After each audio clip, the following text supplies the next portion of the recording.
Okay. Are you ready? Yes. Welcome to the show, Danny Golden. Thank you for having me. First one of this new iteration. It's an honor. I need to name this space, so I'm open to any suggestions. Let me spend a little time in here, maybe if something I figured you would say that. I know, it's like this whole place is kind of like a bit of a compound, you know? Yeah. Yeah. It's great. Yeah. Well, welcome. It's nice to finally meet you. In the world of Instagram, I feel like, we can feel like we get to know people from what they post, and you can certainly in this day and age see how they feel about things. And so I've been keen to meet you in person. Yeah. And I have been playing your music nonstop, which is Great. Thanks. Yeah, which I recommend you do too. So there's so many things I want to talk to you about, but I think the first thing I want to jump in is your song that you just released. Didn't you just release it yesterday? Yeah, came out yesterday. It's called Hungry Ghost. Yeah, for you out there. Hungry Ghost. Yeah. Yes. We've got a music video directed by my friend Bennett Krishock. Very fun. It's okay. I watched the video today in my car waiting to pick up my daughter from school, and I was laughing out loud, and I got so excited watching it for a few reasons. Number one, I think that this is going to become hopefully more what people do, create music videos. I don't know how old you are, but I grew up on MTV back in the 80s, and it was such a big part of how we received and enjoyed music. Mm-hmm. There was always a video, and then that kind of fell away, but is it coming back where people are starting to do it more? I mean, I don't personally know like if what the trends are. Mm-hmm.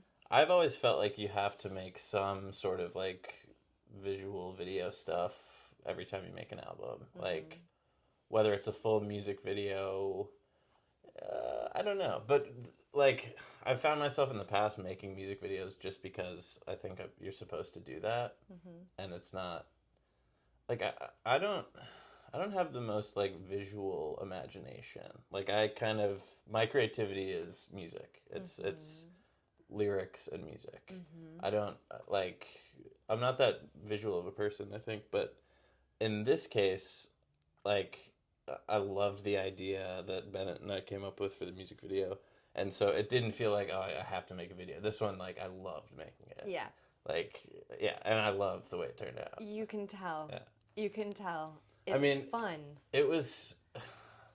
The downside was wearing a suit and doing like a chase sequence in a video. I was gonna ask you.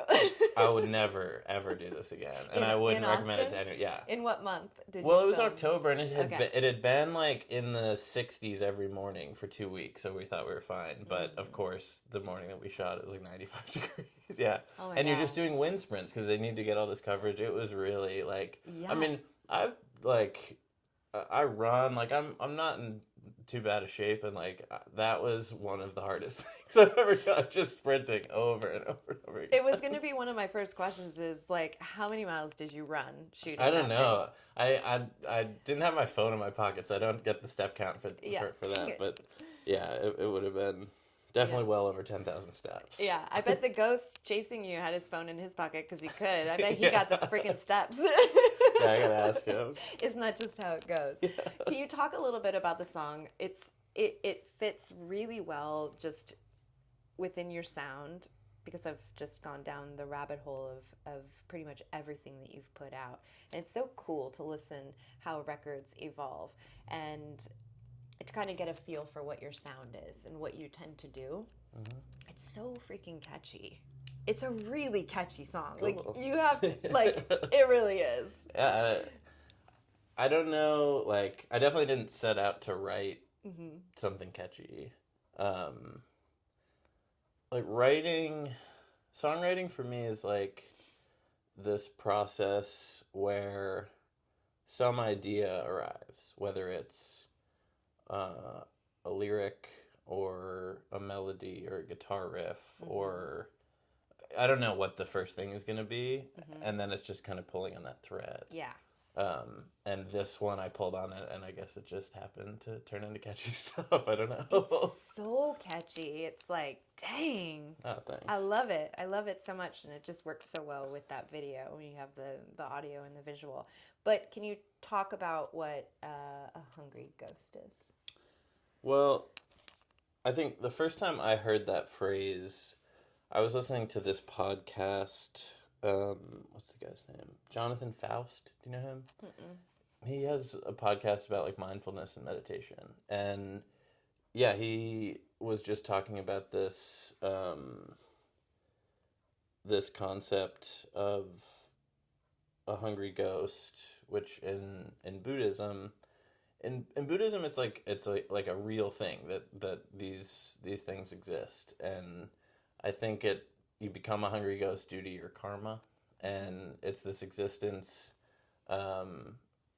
where you're a ghost with a tiny mouth and a huge belly, and you just always are wanting and wanting, and you can't be satisfied. Um, and when Jonathan Faust was talking about it, look him up if you're into that kind of thing. He was explaining how it is such a metaphor for just living in the modern world and consumerism. Exactly, Yeah.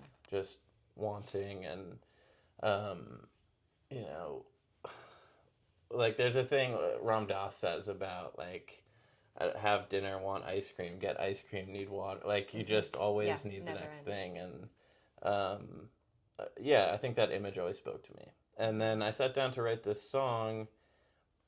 I don't know that I was even wanting or planning to write about that, and it just you get into the flow of writing and it spit that out. I don't know. I think sometimes too, writing, like, you already are a writer. I mean, are you full time? You're full time. So it's like, this is what you do. You have such a repertoire behind you. Like the faucet is on.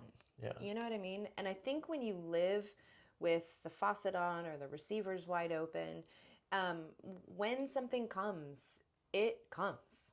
And it's like you are trained by now to know what to do with that and to understand it's really you're the conduit that it's going to come through. And it's beautiful when someone gets to a place where they understand that and there's no noise. Yeah. And it's just, okay. Yeah. It's time. Thread one, like it's time to get it down. And it's the coolest feeling in the world when it's coming. Like it's so exciting. Heck yeah. It's great. And we all know what it feels like when it's just not there too. So drip. Drip. When you've had enough experiences of like banging your head against the wall. Yeah. Those days where it's just like this song came out, I wrote like 12 verses at once. It was just and kept 3 of them, but I didn't know what the song was about. It was just like, I don't know, I can't stop writing it. That's like Leonard Cohen when he wrote Hallelujah. I think there's like 50 verses. Yeah, insane amount of verses. Although with that it was like a perfectionism thing. Like he was writing it for 15 years. Yeah. And he just I mean, the story of Hallelujah is insane. Yeah. Like from the start of it to then, I mean, I'm probably telling something you probably already know. I just listened to a podcast. I can't remember the guy's name, but he does a whole maybe it's called 60 songs or something. Oh, the history of rock and roll in 500 songs. That guy? Maybe. And he was like, we're going to do Hallelujah. And it obviously ends up talking about Jeff Buckley's version, but it walks back from the beginning. And then that middle guy who kind of made it, I forget his name. John Cale? Yeah, John Cale's version, where he doesn't say he says you. Which is like so awkward. I'm like, ah. But yeah, it talks all about that. Yeah. That's story. Cool. It's a 25-year journey for that to become. Yeah. Like when Cohen played it for the record label, he got dropped from his record label. Oh shoot! Yeah. I didn't know that. Looking back, it's like Hallelujah. Like you dropped Leonard Cohen for that. Yeah. Wow. Yeah. But hearing Jeff Buckley, it's almost like all of that road was meant to land. It's like that's the yellow brick road to get to Oz. Yeah. To get Jeff. Yeah. Once he did it, I mean, it was the number one song like 20 times or something after Jeff Buckley did it. And Rufus Wainwright did it, and then someone on American Idol did it. It just kept going back up there. Yeah. It's just that, and now I feel like it's just that song where it's like, don't do it. Yeah. Let's not. Yeah. Actually, we're not going to touch that one. Let's put it under glass and just leave it alone. Yeah. Oh, that's funny. Yeah. I forget what I was going to say, but yeah, when all that is kind of coming out and you have 12 verses coming out for Hungry Ghost, how long does it take for you? Like, what's your process and relationship with handling it too much? Like, how do you finalize a song like that? Obviously, like editing it. Yeah, like how do you choose what's going in? I mean, it's hard. It's like killing your babies, Like I think I know you get so attached to like, oh, this line is so cool, but is it cool to just you? Is it cool to It's hard. Yeah, I think I wrote 12 verses. We recorded it. I was still trying to make it a 5-verse song. And Chris Busada, the producer, was just like, no. Yeah. The wonderful role of a producer. I've talked about this before on the show, like how I don't think producers get included and talked about enough, and like how critical they are, but that's such a great example. And he is one of my favorites. He did David Ramirez's record. Yeah. So freaking good. He's so talented. He's incredible. Yeah. And we worked together, like we were in the trenches together on this thing. We tracked with a band for 2 or 3 weeks, and then it was just me and him playing everything for a month or two. Wow. Because he has a studio at his house, so yeah, we're not paying for expensive studio time. And we spent the time.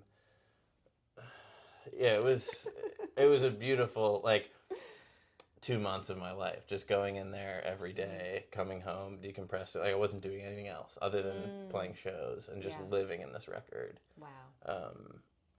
It was kind of that same feeling of when you're writing and something's coming to you, and like that same, I don't know, like fire. Mm-hmm. It was making this record felt like that. It was just, we're tapping into inspiration so much. Mm-hmm. It was cool. I loved making this record. I was sad when it was over. I was glad that it took a really long time because I was enjoying it. I know. I love being in the studio. I love recording.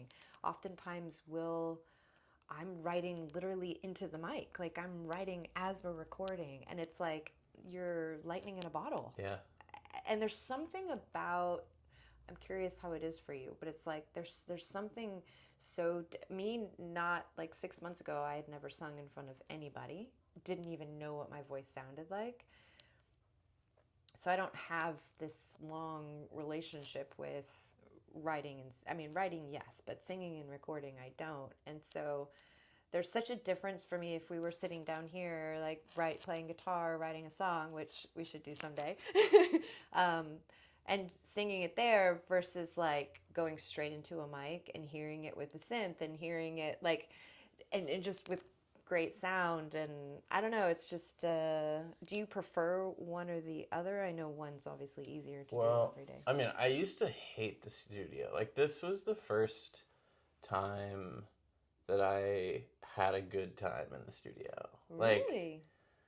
Like, I would get so in my head. I don't know, like, when I was younger, hearing your own voice is just weird at first, and you get used to that, but like, I don't know, I would get, I get way more like performance anxiety in a studio than I do on stage. On stage, you can just get kind of lost in the moment, and in the studio, I don't know. And when I was drinking, like, I would drink in the studio to try and like chill that out, which like works to a degree, but it's not, that's not the solution. And I don't know, before I went in this time, like, I knew I was sitting on some songs that were good, and I was feeling great about what we were gonna make, The band was good. The rehearsals were going well.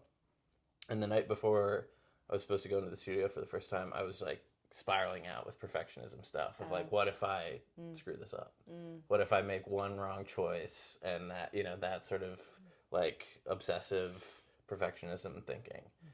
And I would just get lost in those rabbit holes in the studio in the past. Whereas this time, like I just called a couple friends who are really great artists who both had great advice. Basically, like, remember that, like, you're there to make what you want to make. You can't do that wrong. You're not going to make a choice that ruins everything. Go in there and make the thing you want to make with every decision, and there's no problem. And just thinking of it that way was, it's so simple, but it made it such a wonderful process. Like, I used to have such a harsh inner critic, and I still do sometimes, but this time in the studio, it wasn't me in there battling this inner critic. It was me in there with my inner best friend making something we loved. What changed? Is it just maturity and time between, you know, the last time you did it? Or what changed for you? Yeah, I guess I've grown up a little bit. This is my first record that I've made sober. That's a huge difference, and all of the ways that I think I've gotten to know myself better because of sobriety. I think bringing that with me into the studio is just different than like the last record I made was funny because I made it kind of at the end of my chemical experimentations, and I love that record. Are you referring to Being There? Yes. Okay. Yeah. It's a great record. I listen to it. I choose to listen to it. Thank you. Yeah, I don't dislike it. It was just a strange experience where like we recorded it, and then I like my sobriety date is like almost the same as day one of mixing that record. So I just went from this like very different headspace. Yeah. So I didn't know what to make of it for a while. Whereas this one, I was in a consistent headspace for all of it. Yeah. And what about the writing piece of all the songs on this one? Are those written sober as well? And is there a difference there? Yeah, I think they've all been written in the last 3 years. Some of them were ideas that were kicking around for longer than that. But sure. Yeah, I mean, this was, it was just a whole different process. Everything is kind of different doing it sober for the first time. Like, and making music, it was... I kind of felt like a kid again, just getting so much enjoyment out of it and not stressing out about it. That's awesome. Yeah. Like the writing of it was fun. Making demos to show the band was fun. Yeah. It was all fun. And I worked hard, but it wasn't like painful. Like things, you can make something good and it doesn't have to be painful to do that. Yeah. True. Yeah. I know. But I do forget that often. Yeah. Yeah, I think that comes up a lot. You know, it's a frequent question that people like to ask where it's like, oh, well, you're happy now. Is it harder to write? You know, because you don't have, it's like, no. Yeah, it's like that's some sort of hack. Like, well, if you just, if you artificially make your life miserable, right. then, but it's like, then you just have one thing to write about, like misery. Right, yeah. There's a lot to write about. There is a lot, and there's a lot of angles on each, you know, there's just like a million facets to this whole experience. And you can get so specific. Yeah. You know, which is more interesting, I think. I think the older I get and have been around, I've heard so much music, and I've seen, you know, I have teenagers now, and I see what they're into, and I seem like Nostradamus because I'm like, I predict, you know, what's going to come in fashion next. And my daughter just thinks like, okay, I'll listen to anything you say. So what's coming? Well, I mean, in this moment, I'd have to think about it. But like when like loafers came back and sweater vests, I used to dress like that in high school. I've had many phases, but like that was one of my phases. And I used to wear men's ties, and I didn't dress like anybody in like high school. Avril Lavigne style. Yeah. But wait, before that, like. Yeah. No, there was nobody dressing like me, and I loved that because I'm an Aquarius, so I don't like to follow the crowd. But I was like, gosh dang it, where can a girl get a penny loafer? Like, that's coming back. I know they're going to come back. And I mean, she was just like, huh? But point being is, like, I see what they're listening to. Both of them are really into music, and they finally will admit it to me. Mm-hmm. And they share what they're into, and what are they listening to? Okay, well, like my daughter loves, well, first of all, she loves to get a rise out of me. So she'll put on like really gnarly, crazy rap. Like, like the explicit like, stuff? Or? Yes. Yeah. Her and her friends will get in the back of my Jeep and I'll drive them wherever. And they're like, they have my phone and they have the aux cord and they just are looking at my face, and so I gotta like play it cool, but like Sexy Red and Glorilla, and I mean, there's nothing more fun than being a kid and hearing I know. someone say bad words. I know. But Charlie XCX, we don't like Taylor Swift anymore apparently, but I do. Because of Charlie? I think so. Yeah. I think there was like a moment recently where they sort of had to pick, and my daughter and her friends chose Charlie. So. Oh. You know, but my son Henry. Don't come for her Swifties. I know. I love Taylor Swift. I really do. But my son is into like hardcore, like Tool. Oh, and yeah. Just like hardcore.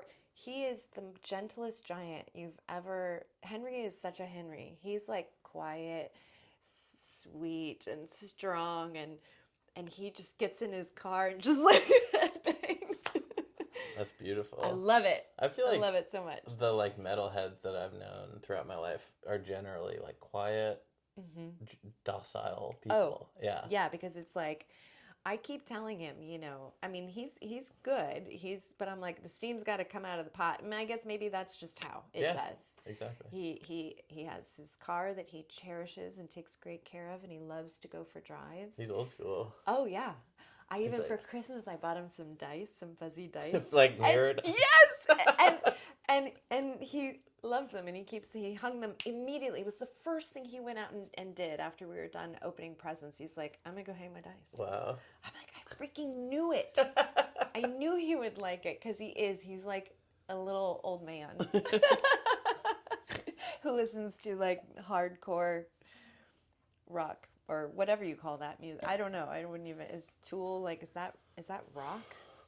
Yeah, there's probably a specific genre term for it. I feel like it's just like prog. Oh yeah, prog rock. Yeah. There's probably an even more specific word than that, but I bet you there is. Have you ever seen? There's a website out there, and someone will put in the comments what genre it is, please. What genre is Tool? Yeah. There's a website out there, and I. Also tell us what it's called if you know what I'm talking about. But I recently saw it where it's like a visual map of it's all like probably like 1 million dots. And it's all over the entire globe. And it's all the genres that are out there. Every single whatever group that is making sounds and music. And they plotted it all over this like map or chart or something, and it's just like, it is 1 million dots. It's crazy.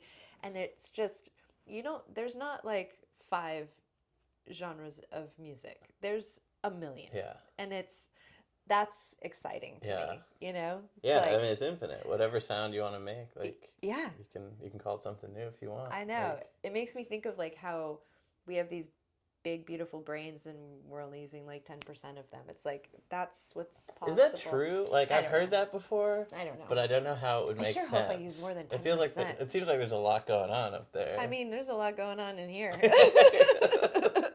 Yeah, it's not usually like what I want to be going on, but there's stuff going on up there. Yeah, I named my brain like last year, Trisha, so that I was having like intrusive thoughts. Yeah. And I was like, Trisha? No, like we're not. So I talked. That's a good Trisha. way to like have a word with it. I have a word with her.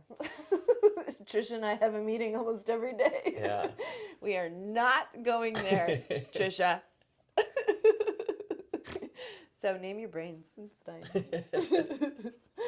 All right. So you're alluding to this new album. Yes. So when do we get? How are you doing it? When do we get it? Album is coming out June 24th. Oh, cool. So there'll be some singles between now and then. Yeah. First one is out, Hungry Ghost. There's a new one coming up soon. I don't know which one's we coming out. We don't know which one? Yeah. Who makes that decision? I will. Yeah. I know which songs are singles. I don't know which one's coming when. But probably, I don't know when this is coming out, but next week. Probably by next week we'll know. Yeah. Really? Yeah. Stay tuned, yeah. Or just check now. Yeah. Is there like a do you have people helping you decide that, or do you just go with your gut, or what's your setup? Yeah, I have some people that I'm working with on this release, like on the distribution side of things and social media marketing and that, and publicist for. Yeah, we kind of. Yeah. I feel like. I don't know that the artist is the best person to pick a single. That's probably fair. Yeah. I think I wouldn't know. The stuff that hits me, and historically with most of the music that I've made, I would never know which one is gonna like resonate with people. Yeah, I could see that because you're so close to it, and it means something to you for maybe different reasons. Like I just came in guns blazing going like Hungry Ghost is so fucking catchy, and it's like it's such an earworm, and you're like, really? Yeah, it is. So maybe that's a good example. You like get so close, when you're making something, like you get so in the weeds that it's you can't experience it the same way as you're part of the fabric. Else. Yeah. You're in it. You're sewn in. Yeah. Yeah, well, that's good. You have help. With singles, like, I know, like, I'll write a song, and even before I'm in the studio, I'm like, oh, this is the single. And then we record a bunch of songs, and it's like, absolutely not. No, there's no way. But, yeah. Or another one kind of comes in the lead. So that's what I mean. Until, like, the day we actually announce it, like, I usually am like, okay, all right. I don't know. That's what we're going with. I love that, though, because then it kind of pulls you out. It does you a favor, I think, and kind of pulls you out, and you get to sort of enjoy it from a different perspective. Yeah.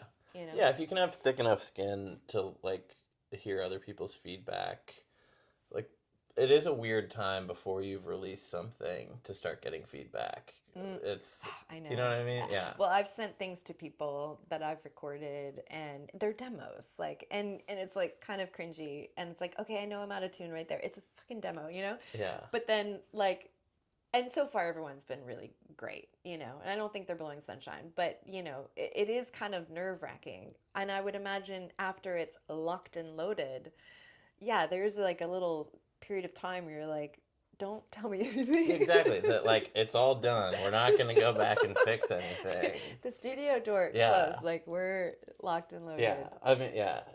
Totally. When it's all done, and I think this is the single, and everybody's like, yeah. It's not. Like, all right. Yeah, fine. Danny, go ahead and just leave. We're gonna actually figure this out. Yeah. And you find things like we were at way past like the point of no return. Yeah, when we discovered that like there is like a random moment on the album where you can hear somebody's phone get a text, and it's like it's in there and it's not coming out. And I'm not gonna say where it is because then once you hear it, you can never unhear it. Okay, that should be the game. Yeah. That should be the game. Yeah. Oh, okay. So June 24th, all the songs will definitely be out. I cannot wait. Yeah, find the Easter egg. Find the Easter egg. Yeah. I love that though. Yeah. That's kind of cool. Does it bug you, or are you just like it is? When I first I had heard it mixing and mastering 1,000 times, and it had never occurred to me to say. And then one day, somebody was listening to it, and they were like, "Do you hear that?" And they still had to play the part for me like 10 times until I could cue in. But once I heard it, then I can never unhear it. Imprinted. Yeah. Yeah. And I think it's kind of cool. Yeah. I think that is, no, I can't remember what song it is by whoever, but I think it's an album that I listen to a lot, and I think that's on there. And I almost feel like people do it on purpose. It's like a little subliminal. It's a little thing. Pavlovian sort of thing. Like, can we get them to look at their phone? Yeah. Fucking with us.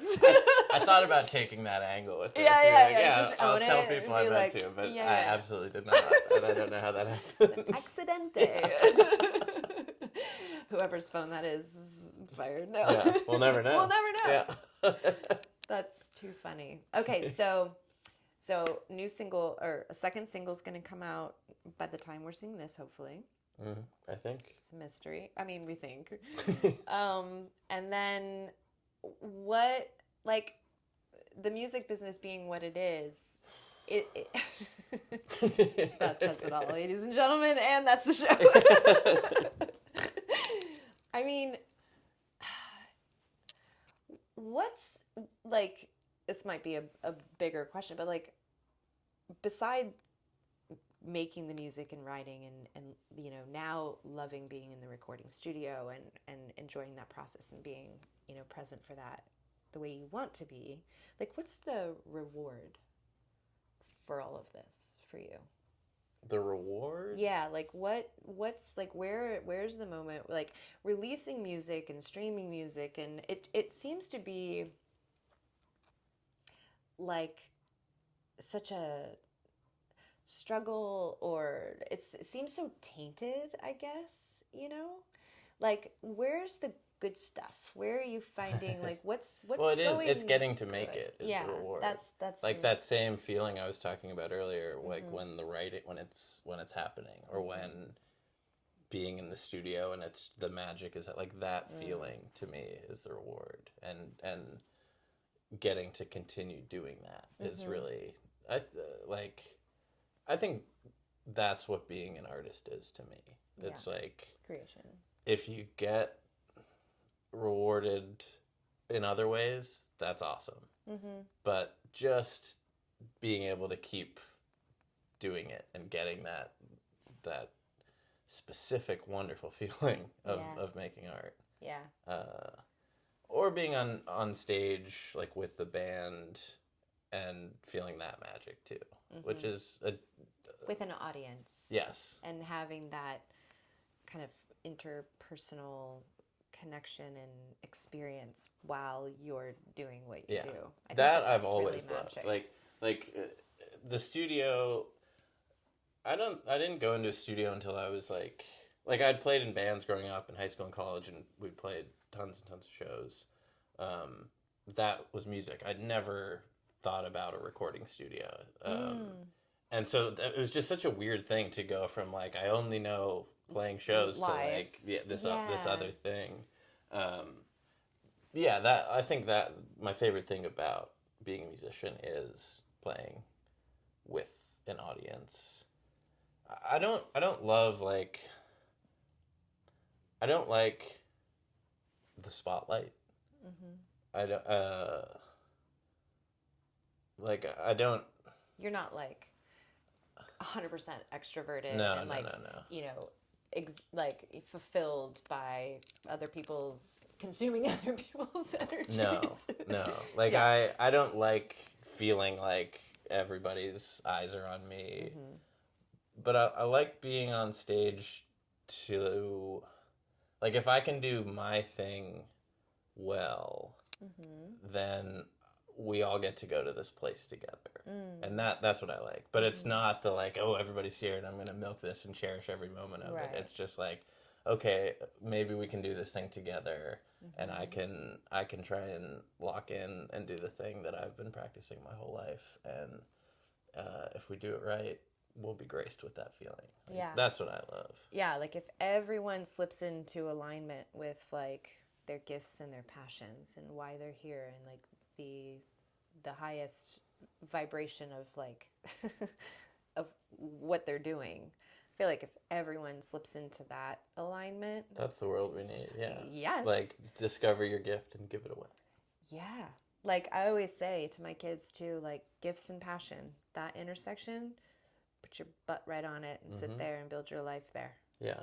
It's figure out Kids how to do need somebody telling them that, because I don't think like the world is not telling you that. No, in fact, in my generation growing up, it was, oh my God, you want to be an actress or you want to be an artist or like, don't do it. Yeah. I mean, flat out, don't do it is what we were told. I feel like my generation got the like reach for the stars. Like, well, that's awesome for you. But I feel like there's been like a switch back to like be practical. Like, yeah. It's interesting. How old are you? 32. Oh. Yeah, so we have 18 years apart, right? I'm about to be 50 in like 2 weeks. So yeah, 80s and 90s, or I'm born in 70s, but growing up in 80s and high school in 90s, it was like, no, just be practical. I had boomers raising us. So yeah, not encouraged to follow any kind of passion or gifts or arts at all. And that's all I cared about. I was like the weird one in the family. Yeah. But I did it anyway. The resident weirdo. Fuck them. That's the thing too. Like if you're gonna kind of do it anyway. Yeah, if right? you are that person, like you're gonna find a way to do yeah. it. The world just can't hold you back. Hold you back, But kids, I mean, I want for my kids to just like, I understand survival and that's important. And I think that it's great that people can be full-time artists. But I also think it's great if you need to have a job. Have a job. Yeah. You know what I mean? I think people just, you figure it out. Like, be an artist or do something, like, extremely practical. If that's what you want to do, do it. But, like, if you decide to be an artist, you'll figure it out. Yeah. And we all have the same amount of, hours in a day as Beyonce, right? So it's like, she can be Beyonce. Like, we can figure out how to survive, have a job, and maybe write a song or do a painting or do something. You know what I mean? I just feel like it's possible. A little encouragement for everyone out there. I mean, I always think of the Joseph Campbell thing, follow your bliss. Mm-hmm. And as long as that is what's leading you, you'll figure it out. Yeah. If it were always easy, that would be nice. Sometimes it's not, but those external forces, I think, can sometimes distract and, put people in survival. But to at least know what your bliss is and to be able to recognize it, I think is kind of step one, Yeah. So, so everything, releasing all this music, is that just kind of like icing for you and getting to like, talk about it and release it and get people to hear it? Does that just feel like the icing on the cake? And yeah, I mean,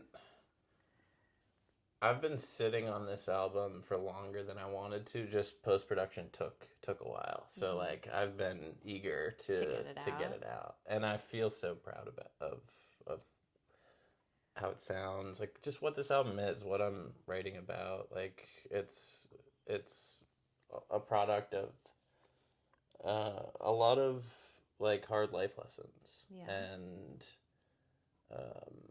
I think my highest hope for this record is that it's a companion to other people going through big changes. Like it's sort of like, here's what I learned along the way. So getting to share it, it's not for me. Like, writing it was for me, but and then you give it, and then it's ours. And I'm very excited to put this out, and it's weird because me and the producer, only a couple people have heard this thing until yesterday, and now it's the world. So at 04 Center, did you play some of the songs? Yeah, we played Hungry Ghost. I had a whole plan last night, and then it went to shit. It went. They start playing whatever, and the night just takes different directions, and so I ended up playing songs from like that I wrote when I was 21. Aww. Just it was kind of a fun challenge to be like, let's see if I can remember this one. In front of all these people. Last night was fun. We played Hungry Ghost and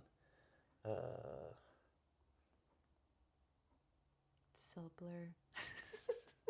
I played a couple of new ones. One called War Fever. That's going to be one of the singles. old song called Abilene that I haven't played in years. The reason I played it was, okay, so Hungry Ghost, I started writing that song. I had just watched this movie called McCabe and Mrs. Miller. Do you know that movie? Mm-mm. It's like old, mid-70s, maybe early 70s movie. Leonard Cohen did the whole soundtrack. It's I've seen it twice. Oh, nice. And both times that I've seen this movie, that thing happens where I just start writing. Oh my gosh. And the songs are not about the movie. It's such a, like, it does something to my brain. Instigator. Yeah. Mm-hmm. And I watched this movie and Hungry Ghost just started coming out. And the first time I'd watched it 10 years ago, this other song. Abilene? Abilene came out. So I was like, well, I'll play the other. Well, that's perfect. Yeah. I love that. I love that. What was I going to ask you? Shoot, I forgot. That happens. Yeah. That's okay. Gosh, what else do I want to know? Real quick before we wrap, I was curious, like, where are you from? Are you a Texas kid or like? No, I grew up in Pittsburgh, Pennsylvania. I'm from Erie, Pennsylvania. Oh, we're neighbors. I know. I'm just 2 hours Yeah, straight I used to go north. up to Erie to play hockey all the time. Yeah. Oh no shit! Yeah. I used to go to hockey games and yeah. I don't have it anymore, but I remember I had a puck forever. And I just in case. Well, I was like, no, I got it. Like one of the guys gave it to me. And Oh, it was yeah, like, yeah. You know, because you could ask for a puck, but I just thought I got it when I was a little girl, and I just cherished that thing. Obviously where not is it very now? much. I have no idea. Yeah. Like it got lost in life, but yeah, I didn't know you were from Pittsburgh. Yeah, I grew up in Pittsburgh, and then I went to school in Colorado, at Colorado College, and I ended up in Austin about 10 years ago, probably to the day now. It was January of 2016 that I moved down here. I'd never been to Austin. It was just like, I'm done with school. What am I supposed to do? Where am I supposed to be? And yeah. What did you study in school? music. Oh, perfect. And I had some friends that were coming down here. They wanted to start a film production company, and they were like my most creative friends from school, and it gave me the idea, like, well, maybe if I want to try to be an artist, that's a place where I could do it. Like, yeah. New York felt too expensive, and like these other places where people do go for it, it didn't speak to me as much, and Austin felt like a place. And also being from, like, I mean, Pittsburgh's almost the East Coast, but like I knew a lot of people. I had a ton of friends already in New York. I didn't know anybody in Austin, and so it felt like a place where I could continue to grow into. Decide who you're going to be. Yeah. It's such a great time in life where you're like, I remember that for me. I left Erie as soon as I graduated from high school, and I moved to Santa Barbara. Wow. On my own. And I remember that feeling. No net, no nothing, just on my own, figure it out. And I remember the freedom and the fear of just really seeing very clearly that this was my start. This was, I can be whoever I want to be. I can figure out who I am, and it's terrifying, but it's also exhilarating. It's the best. Yeah. I want that so bad for kids these days. Yeah, just I remember jump, driving down to move to Austin, just kind of like yes, whatever. It's like 2 full days on the road, and just thinking like, what am I doing? What am I doing? Yeah, I'd never been there. Like I didn't think this through. This is a terrible. What am I? But I've now come a few times in my life to get to that point in different ways, and I now recognize that as like the first step towards the most amazing things that have ever happened in my life. Start with that, like, I'm out of my depth. What am I doing? Yeah. This is going to be great. Yeah. Just lost in the wilderness kind of feeling. Such a great thing for people to hear, because it's so relatable, and it applies in so many different areas of life. But it's like, yeah, it's like when you start to feel like, oh shit, it's usually going to get good, or it has such Mm-hmm. potential to get really good. If you are aligned, you know, But if you're out of alignment, then maybe it's a fine not. line because Sure. every like I'll get there to that feeling, and I'll know, okay, every time I've been here before, it's been the start of something great.